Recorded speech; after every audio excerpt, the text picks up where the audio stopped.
اپنے مسائل کو حل کرنے کے لیے سبسکرائب کریں آپ کے مسائل کا حل۔ خواتین کا اذان سے پہلے نماز پڑھنا۔ میں نمازوں کی اذان کا انتظار نہیں کرتی بلکہ کیلنڈر پر نماز شروع ہونے کا وقت دیکھ کر نماز پڑھ لیتی ہوں۔ کیا میرا یہ طرز عمل ٹھیک ہے یا اذان کا انتظار کرنا چاہیے؟ مسز فردوس انڈیا سے۔ جی آپ نماز پڑھ لیں، کیلنڈر پہ دیکھ کے نماز ہو جائے گی۔ اذان کا انتظار خواتین کے لیے ضروری نہیں ہے۔ البتہ فجر کی جو صبح صادق کا جو نقشہ ہے نا، اس میں اختلاف ہے۔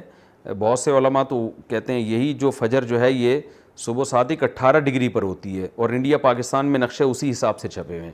لیکن حضرت مفتی رشید احمد صاحب اور بہت سارے ماہر فلکیات کی رائے یہ ہے کہ 15 ڈگری پہ ہوتی ہے۔ تو انڈیا، پاکستان، بنگلہ دیش، برما میں وہ 15 ڈگری جو فجر ہے وہ موجودہ نقشوں کے کم سے کم 15 سے 20 منٹ کے بعد شروع ہوتی ہے۔ تو آپ فجر میں یہ احتیاط کر لیں کہ جو فجر میں صبح صادق کا ٹائم لکھا ہوا ہے اس سے 20 منٹ کے بعد آپ فجر پڑھ لیں۔ باقی نمازوں میں جیسے ہی وقت داخل ہو آپ پڑھ لیں تو کوئی حرج نہیں ہے۔ کیا اذان کے دوران نماز پڑھ سکتے ہیں؟ اذان ہو رہی ہو تو نماز پڑھ سکتے ہیں یا کچھ دیر ٹھہر کر نماز پڑھنی چاہیے؟ مریم نواز۔ پڑھ سکتے ہیں نماز، لیکن افضل یہی ہے کہ اذان سن لیں، اطمینان سے اذان سن کے اس کا جواب دیں، پھر اذان کی دعا پڑھیں، اس کے بعد نماز پڑھیں۔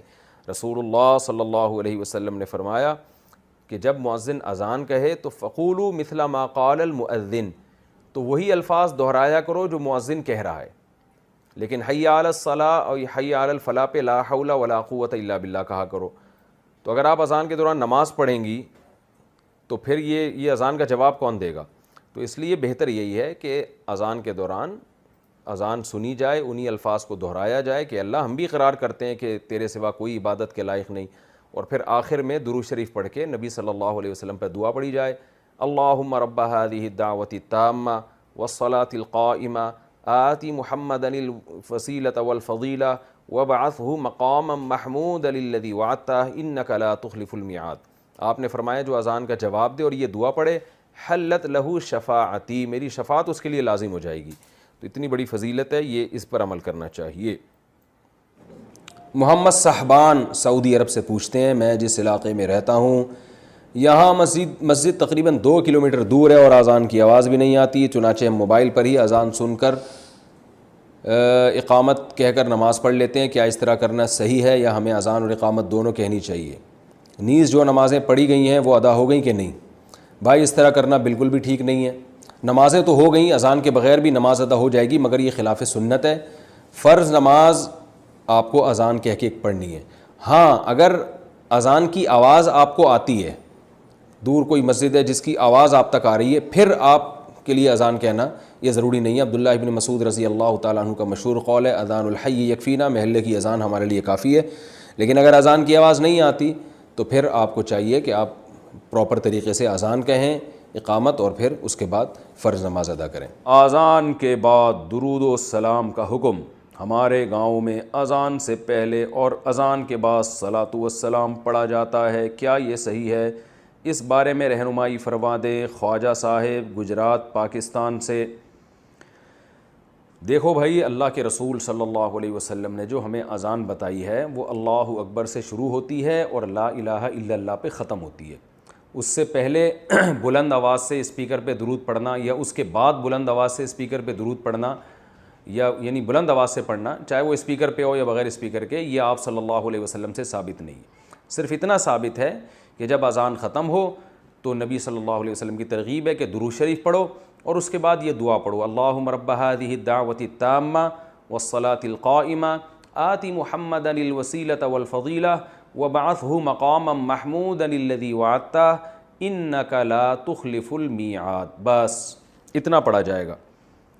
تو اس سے پہلے اور بعد میں جو پہلے تو درود شریف ہے ہی نہیں، لیکن اور اسپیکر پہ پڑھنا ہے تو اپنے طور پر کوئی کسی بھی وقت درود شریف پڑھ سکتا ہے، کوئی پابندی نہیں ہے۔ لیکن اسپیکر پہ جب آپ پڑھیں گے یا اذان سے پہلے بلند آواز سے پڑھیں گے تو لوگ یہی سمجھتے ہیں کہ یہ اذان کا حصہ ہے۔ تو جو کام رسول اللہ صلی اللہ علیہ وسلم نے نہیں کیا، صحابہ نے نہیں کیا، وہ کام اگر آپ ثواب سمجھ کے کریں گے تو وہ بدعت ہو جائے گا۔ لوگ کہتے ہیں اس میں حرج کیا ہے، درود شریف ہی پڑھ رہے ہیں نا اور کوئی غلط کام تھوڑی کر رہے ہیں۔ تو میں ان سے ایک سوال پوچھتا ہوں کہ اچھا ٹھیک ہے، جب اذان ختم ہوتی ہے لا الہ الا اللہ پہ تو آپ ساتھ میں محمد الرسول اللہ بھی لگا دیا کریں بلند آواز سے، یعنی مؤذن کو حکم دیں لا الہ الا اللہ محمد الرسول اللہ۔ ظاہر ہے جب مؤذن یہ الفاظ پڑھے گا تو اس سے پوچھیں گے نا بھائی اذان تو لا الہ الا اللہ پہ ختم ہو رہی ہے، تو تم نے محمد الرسول اللہ صلی اللہ علیہ وسلم، یہ محمد الرسول اللہ تم نے کیوں لگایا؟ تو وہ کہے گا بھائی اس میں حرج کیا ہے، میں غلط تو نہیں کہہ رہا، لا الہ الا اللہ کا مطلب کوئی اللہ کے سوا عبادت کے قائل نہیں، تو ہم اس کے بھی قائل ہیں کہ محمد صلی اللہ علیہ وسلم اللہ کے رسول ہے، تو میں نے کہہ دیا تو پابندی تو نہیں ہے نا شریعت میں محمد رسول اللہ پڑھنے پر۔ ہم کہیں گے واقعی محمد رسول اللہ پڑھنے پر پابندی نہیں ہے بلکہ ترغیب ہے، لیکن اس موقع پہ نہیں ہے، اس کے علاوہ کسی اور موقع پہ آپ پڑھیں۔ تو یاد رکھیں جیسے اذان جہاں ختم ہو رہی ہے لا الہ الا اللہ پہ، تو ختم کرنے میں جب ہم قرآن و سنت کو فالو کر رہے ہیں تو اذان جہاں سے شروع ہوتی ہے تو شروع کرنے میں فالو کیوں نہیں کرتے، اس میں اپنی طرف سے کیوں ہم نے درود شریف بڑھا دیا ہے؟ تو اس لیے یہ عمل غلط ہے، اس سے اجتناب کرنا چاہیے۔ نماز کے ممنوع اوقات کون کون سے ہیں؟ نفل نماز کے ممنوع اوقات کون کون سے ہیں؟ طاہر انصاری فرانس سے۔ دیکھیں نماز کے جو ممنوع اوقات ہیں، ایک تو یہ ہے کہ سورج کا ذرا سا کنارہ نکل جائے، یعنی جب فجر کی نماز قضا ہوتی ہے نا جس ٹائم پہ سورج ذرا سا نکل جائے تو اب مکروہ وقت شروع ہو گیا، جب تک کہ وہ ایک نیزے تک نہیں پہنچ جاتا، یعنی اس اتنا بلند نہ ہو جائے کہ اس کی میں جو ہے نا تھوڑی سی چمک پیدا ہو جائے، جو پاکستان اور ہندوستان میں تقریباً 15 سے 20 منٹ کا ٹائم ہوتا ہے یہ، اور دوسرے ملکوں میں زیادہ بھی ہو سکتا ہے، ناروے میں ہو سکتا ہے بہت ہی زیادہ ہو، لیکن وہاں کے حکام الگ ہیں۔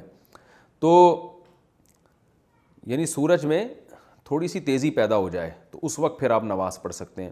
دوسرا مکروہ وقت ہے جب سورج بالکل سر پہ پہنچ جائے، جس کو زوال کا وقت کہتے ہیں، تو یہ تقریباً 10 منٹ کا ہے، یعنی اگر ٹائم لکھا ہے نا زوال کا وقت 12:30 تو سمجھ لیں کہ 12:25 سے 12:35 تک مکروہ وقت ہے، یعنی 5 منٹ پہلے اور 5 منٹ بعد میں۔